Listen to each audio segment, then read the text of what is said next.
Generation of computers. Similarly, as humans, computers also have generations. The generation is based on the development of technology used in computing. First generation computers, 1940 to 1956. The first generation of computers was based on vacuum tubes. They were large, had small internal storage, and were very expensive. The punched cards and paper tapes are used to input data. Operating system used was batch operating system.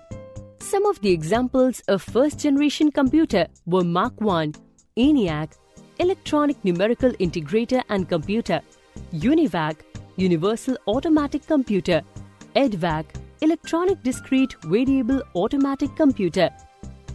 Disadvantage: they occupy lots of space. They generate lots of heat. The power consumption was too high. They were expensive, non-portable, unreliable, and constant maintenance is required. The speed was very slow. Used machine language only. Not versatile and very faulty. Second generation computers, 1956 to 1963. The second generation computers used the technology of transistors, so they became smaller in size, faster, cheaper, more reliable, better portability, and more efficient than the first-generation computers. They used punch cards and paper tapes as input devices. They use assembly language. The use of Fortran, BASIC, and COBOL programming languages came into existence. Disadvantages: cooling system was required with constant maintenance. Only used for specific purposes.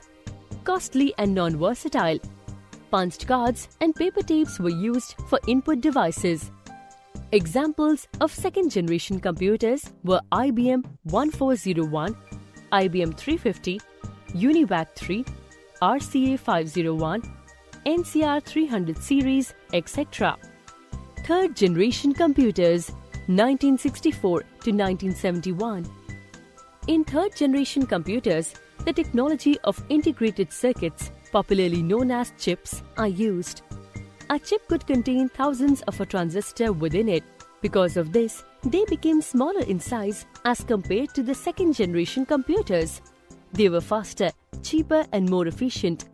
The use of the keyboard as an input device, monitors and printers as output device came into existence.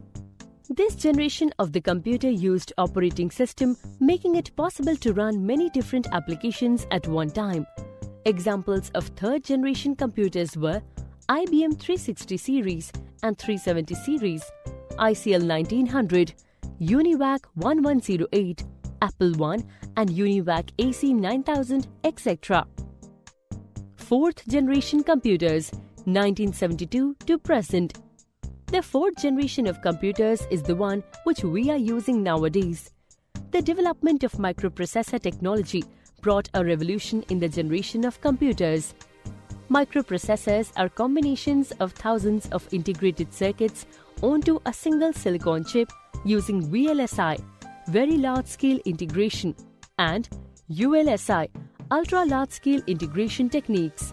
Besides monitor and printer, various new devices such as plotters and speakers have evolved as output devices.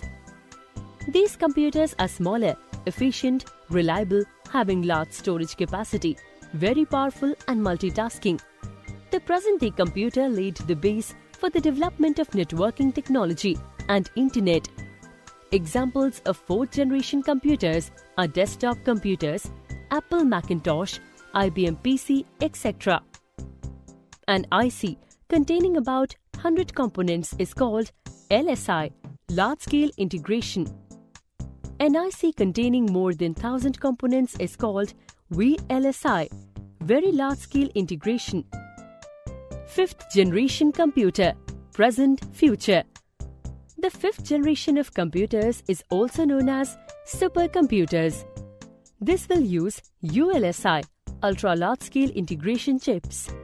They have very high performance speed, storage capacity, and can carry out complex calculations, which leads to its use in weather forecasting, research and development, etc.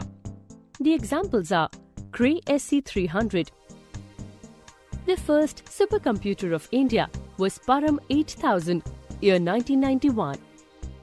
The main drawback of computers was that they cannot think on their own, but in the fifth generation of computer, a new branch of computer science was brought into focus, known as AI, Artificial Intelligence.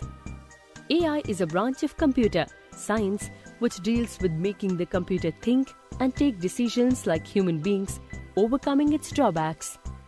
So, the fifth generation of computers will have the power of human intelligence and power of reasoning. These computers are still in the development stage.